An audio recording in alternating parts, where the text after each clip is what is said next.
The juniper tree tells of a stepmother who decapitates her stepson, cooks his body, and feeds it to his unsuspecting father. The boy's sister buries his bones under a juniper tree, and from the tree the boy returns as a vengeful spirit, transforming into a bird and dropping a millstone on his stepmother, crushing her to death. 7. The Girl Without Hands, a story of betrayal and survival. In this disturbing fairy tale, a poor man accidentally sells his daughter to the devil in exchange for wealth. When she resists the devil's temptations, her own father chops off her hands to fulfill the bargain.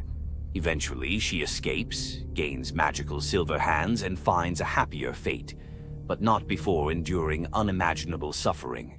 Why were these stories so disturbing? Fairy tales weren't just for children. They were warnings, morality lessons, and sometimes outright horror stories meant to instill fear and obedience. Over time, many of them were altered, softened, or rewritten to make them more acceptable. Which of these dark fairy tales shocked you the most? Want to uncover more forgotten stories and chilling legends? Subscribe now and dive into the forgotten history of fairy tales. What would you do if you gave up everything for love, only to be betrayed by the one you trusted most? In the Greek myth of Medea, love led to ultimate revenge, and the consequences were deadly. Let's dive into this tragic tale.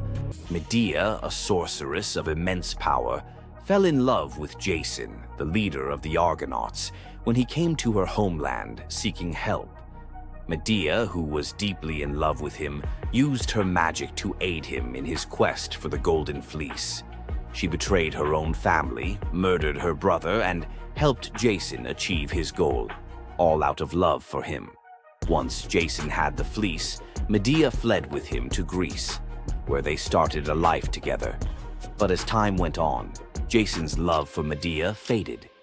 He decided to marry Glauce, the daughter of Creon, the king of Corinth, in an effort to secure a more powerful position.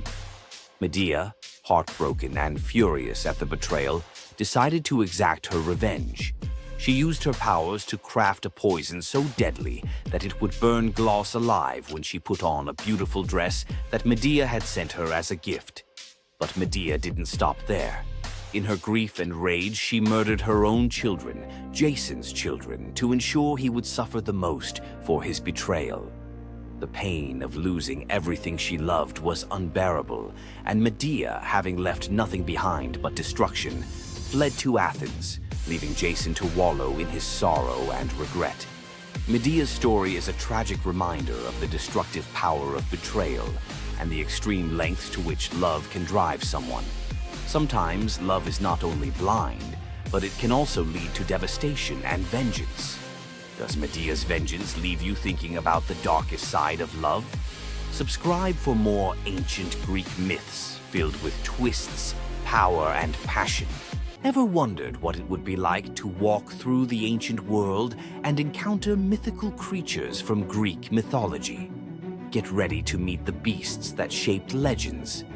In Greek mythology, creatures were more than just beasts. They were symbols of the forces of nature, God's will, and humanity's struggle with the unknown. From the terrifying Minotaur lurking in the labyrinth to the mesmerizing sirens luring sailors to their doom, these creatures were as captivating as they were dangerous. The mighty Hydra, with its multiple heads that regrew each time they were cut off, was a symbol of unstoppable power. The Cerberus, the three-headed dog guarding the gates of the underworld, represented the barrier between life and death. But not all mythical creatures were monsters. The graceful Pegasus, a winged horse born from the blood of Medusa, symbolizes freedom and the pursuit of the heavens. These creatures still live on in our stories, haunting the shadows of ancient Greece and whispering through the winds of time. Which Greek mythological creature fascinates you the most? Share your thoughts and don't forget to subscribe for more legendary tales from Greek mythology. Imagine being one of the greatest hunters in the world, known for your unmatched speed and skill. But despite all your abilities, your destiny is determined by a simple golden apple. Let me tell you the tragic tale of Atalanta, the huntress who couldn't escape her fate. Atalanta was abandoned at birth by her father, Zeus, who didn't want a daughter. Left to die in the wilderness, she was raised by a she-bear, learning to hunt and survive. As she grew, Atalanta became a legendary warrior, her skills in hunting unmatched. But no matter how great she became, she could never escape one thing: her prophecy. A prophecy foretold that Atalanta would only marry a man who could outrun her in a race. As the years went by, many suitors came, eager to win her hand. But Atalanta, fiercely independent, defeated them all. Her speed was unbeatable, and no man could match her skill. Then came Meleager, a brave hero who had heard of Atalanta's strength and beauty. Unlike the others, he didn't boast about his abilities. Instead, he came prepared with a plan. Meleager, knowing Atalanta's curse, asked the goddess Aphrodite for help. She granted him 3 golden apples, which he used to distract Atalanta during their race. As Atalanta raced ahead, confident of her victory, Meleager tossed the apples one by one in her path. The golden apples were so beautiful, they distracted Atalanta just enough to slow her down. In the end, Meleager won the race, and Atalanta was forced to marry him, despite her reluctance to give up her independence. But the story doesn't end in happiness. Atalanta and Meleager's marriage was plagued with regret. Atalanta, still driven by her need for freedom, felt trapped by the very love she couldn't escape. And in the end, Meleager, whose destiny was also marked by the gods, tragically died before she could ever truly be free. Atalanta's story is a tale of love, fate, and the clash between personal destiny and desire. Despite her unmatched strength and independence, her fate was sealed by love, and her story remains a tragic reminder of how even the most powerful can be brought down by what they cannot control. If Atalanta's bittersweet story of fate and love left you in awe, subscribe for more untold Greek myths and the heroes who shaped the ancient world. You've heard of a goddess whose beauty was unmatched. But what if I told you that her beauty wasn't what it seemed? In fact, her allure led to some of the darkest consequences in ancient myth. This goddess, adored by many, held the power to captivate anyone with a mere glance. She was so beautiful that her charm could sway the gods, kings, and mortals alike. But this beauty came with a deadly price. The goddess we're talking about is none other than Aphrodite, the Greek goddess of love and beauty. While she is often depicted as the epitome of grace, sensuality, and allure, her beauty was more of a curse than a gift. Aphrodite's powers extended beyond just physical beauty. Her charm was irresistible, but it came at a cost. Her very presence could bring turmoil. Many heroes and kings fell victim to their obsession with her. Take Paris, for instance. His decision to choose Aphrodite as the fairest of the goddesses set in motion the events that led to the Trojan War. His desire for her beauty caused the death of thousands and the fall of Troy. But Aphrodite's beauty didn't just destroy men, it could break gods too. The tale of her and Ares, the god of war, exemplifies this. While Aphrodite was married to Hephaestus, the god of blacksmiths, her passionate affair with Ares led to chaos among the gods. Her beauty wasn't just about attraction, it caused jealousy, betrayal, and ultimately destruction. Despite her dazzling appearance, Aphrodite was also a figure of deceit and destruction, proving that beauty, when it holds such power, can be dangerous. It's no wonder the ancient Greeks warned that appearances can be deceiving. Aphrodite's beauty may have dazzled the world, but her story teaches us that sometimes what's on the surface can mask a much darker reality. So, was Aphrodite's beauty a blessing or a curse? The myths suggest that beauty, when wielded by the gods, is never what it seems. If you want to uncover more hidden truths about gods and goddesses from the ancient world, hit that subscribe button. There's so much more to explore in these captivating stories of the past. Imagine having a wish so powerful that everything you touch turns to gold. Sounds like a dream, right? But for King Midas, this dream turned into a nightmare. Let's dive into his tragic story. Once upon a time, King Midas ruled over a prosperous kingdom known for his wealth and opulence. But Midas wasn't just content with riches. He wanted more. He wished for the ability to turn anything he touched into gold. One day, the god Dionysus appeared before him and, impressed by Midas's devotion, granted him the wish. At first, Midas was overjoyed. Everything he touched, his food, his treasures, his furniture, transformed into gold. His wealth grew beyond imagination, and his joy knew no bounds. But soon, Midas realized the curse of his wish. He touched a rose, gold. He touched his food, gold. Desperate for a meal, he tried to drink water, gold. In horror, Midas realized that even his daughter, whom he loved dearly, turned into a lifeless golden statue when he touched her.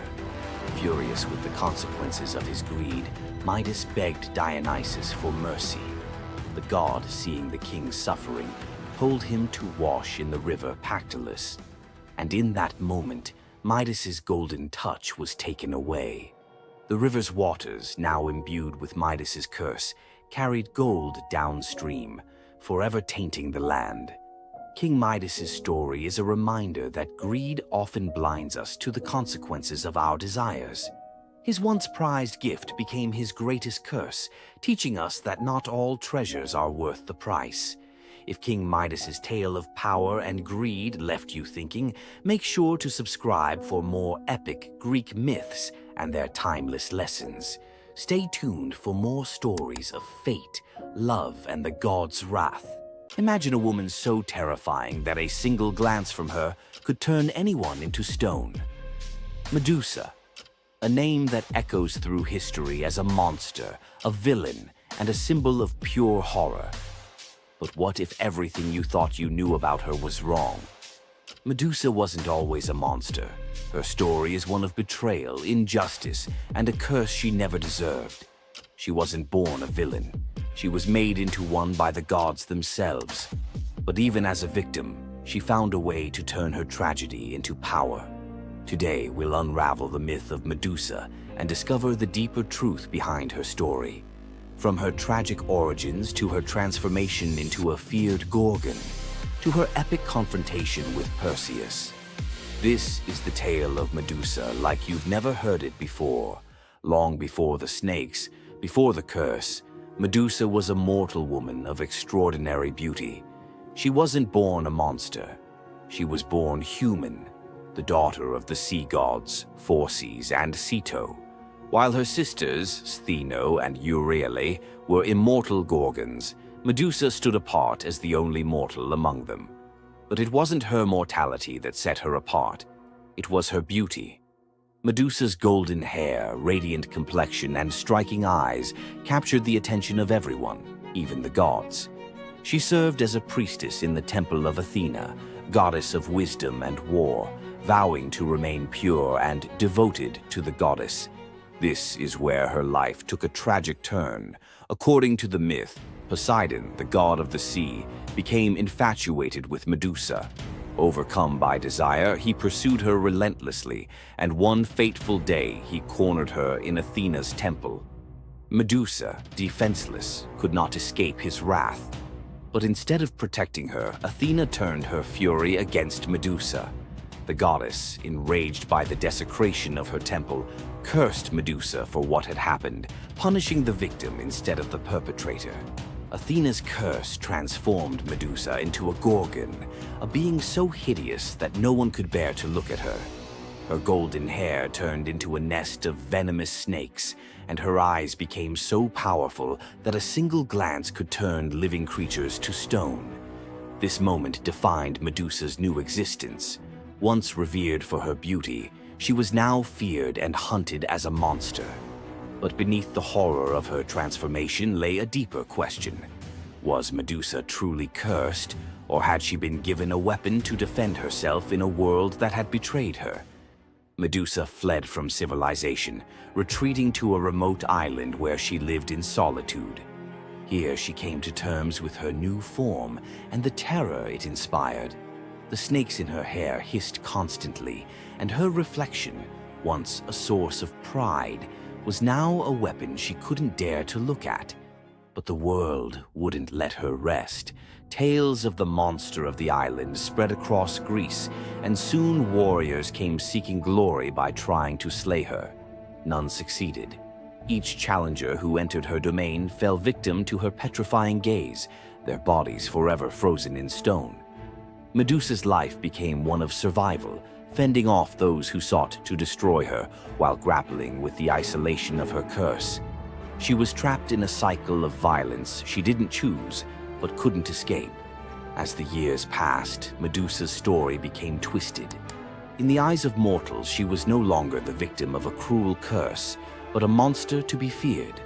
The tragic young woman was lost to legend, replaced by the image of a terrifying villain. Enter Perseus, a young demigod with a destiny to fulfill. Tasked with bringing back Medusa's head as proof of his strength, Perseus embarked on a perilous journey to find her. But unlike the warriors before him, Perseus wasn't relying solely on his skill. He had the favor of the gods. Athena and Hermes provided Perseus with gifts to help him on his quest. Winged sandals to fly, a reflective shield to avoid Medusa's gaze, and a sword sharp enough to cut through anything. Most importantly, he was given a magical bag to safely carry her severed head. Perseus's journey to Medusa's lair was filled with danger, but none compared to the final challenge, facing the Gorgon herself. When Perseus arrived, Medusa was sleeping. For the first time in years, she looked peaceful, an almost human reminder of who she once was. But Perseus couldn't afford to hesitate. Using the reflective shield as a mirror, he avoided her petrifying gaze and struck with precision, severing her head in one swift motion. The blood that spilled from Medusa's neck gave birth to two incredible beings, Pegasus, the winged horse, and Chryser, a golden giant. Even in death, Medusa's body produced miracles, a testament to the power she had carried within her. Perseus carried Medusa's severed head back to Greece, where it became both a trophy and a weapon. Her gaze retained its power, turning enemies into stone, and Perseus used it to defeat his foes and protect his people. But Medusa's story didn't end with her death. Over time, her image transformed from that of a monster to a symbol of strength and defiance. Women, especially, began to reclaim her story, seeing her as a figure who resisted the gods and survived unimaginable betrayal. Today, Medusa is more than a mythological figure. She's an icon. Her face appears in art, literature, and even modern movements that challenge systems of power and oppression. But the question remains, was Medusa truly a monster, or was she a victim of a world that feared her power? Medusa's story is a reminder that myths are more than just tales of gods and heroes. They're reflections of human nature, of the injustices and triumphs we still see today. So, what do you think? Was Medusa a villain, or was she a misunderstood symbol of resilience? Leave your thoughts in the comments. Give this video a like if you found her story as fascinating as we did. And don't forget to subscribe to the channel for more deep dives into the myths and legends that continue to shape our world. Until next time, keep questioning, keep exploring, and keep looking beyond the surface. We all know Zeus, king of the gods, whose power seems absolute. But there's an ancient force even he won't cross. This is the story of how Zeus was humbled by the goddess of night herself, Nyx. Long before Zeus, there were primordial gods who were the universe's core forces. The most powerful was Nyx. Born from chaos, she is the night. Her domain is the inescapable shadow that falls over the world, and her children are forces like Hypnos, god of sleep, and Thanatos, god of death. Our story starts during the Trojan War. A furious Hera wanted to help the Greeks against Zeus's orders. To do it, she needed Zeus asleep.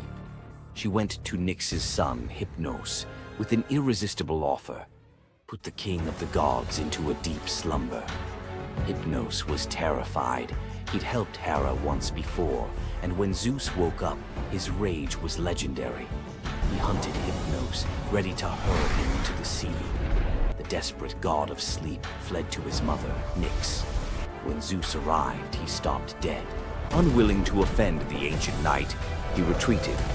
Despite the memory, Hera's new offer was too good to pass up. Hypnos put Zeus to sleep, and Hera got her wish. But this story from Homer's Iliad isn't about the trick. It reveals Zeus's deep, reverent fear of offending Night. Nyx's power isn't about force. It's her very essence, a cosmic order he dared not challenge. The clash between Zeus and Nyx wasn't a battle of thunder and shadow, but of authority versus primordial power. Nyx's presence alone was enough to remind Zeus that even he has limits. The brilliant order of the day must always give way to the profound mystery of the night. If you enjoyed this trip into mythology's shadows, like this video and subscribe for more. Comment below on which primordial deity you want to see next. Centaurs. Half man, half horse. Heroes or savages? Think you know the full story? Wait until you uncover the darker side of these iconic creatures. Watch till the end to discover what ancient myths don't tell you about the centaurs. In Greek mythology, centaurs were seen as both wild and noble beings. They were often depicted as powerful warriors, famous for their strength and skill in battle. But what if the truth behind them was far more sinister than anyone imagined?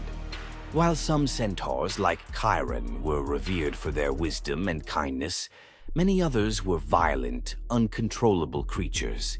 These savage centaurs were known for their drunken brawls and uncontrollable rage. The most infamous event? The Battle of the Lapiths and Centaurs, where they fought against the Lapiths during a wedding feast, leading to a massacre of both men and women. Their brutal behavior was more than just a mythological tale. It symbolized the chaos that could occur when civilization collided with the wild, untamed forces of nature. But why did the Greeks depict centaurs this way? Was it a cautionary tale about the dangers of unchecked power and savagery, or a deeper reflection on humanity's struggle between reason and instinct? The darker truth behind the centaur myth might just hold the key to understanding the wild, primal side of ancient Greek culture. Centaurs are more than just mythical beasts. They represent the conflict within us all. If you're fascinated by the hidden truths of ancient myths, don't forget to subscribe for more dark stories from Greek mythology. Every Monday you log on. Every quarter you hit your targets. Every year you get a new set of KPIs, and every time the boulder rolls right back down the mountain. You feel trapped in a cycle of meaningless repetition. You call it the 9-to-5 grind. The ancient Greeks called it Sisyphus. Sisyphus was not a hero. He was a master manipulator, the most cunning king in all of Greece. He betrayed Zeus to a river god just to get a freshwater spring for his city. But his masterpiece of arrogance? He cheated death itself. When Thanatos, the personification of death, came for him, Sisyphus tricked him, binding him in chains. For days, the world was thrown into chaos. No one could die. Warriors fought endlessly without consequence. The natural order collapsed. The gods finally intervened, freeing Thanatos and dragging Sisyphus to the underworld. But even here, Sisyphus had one last trick.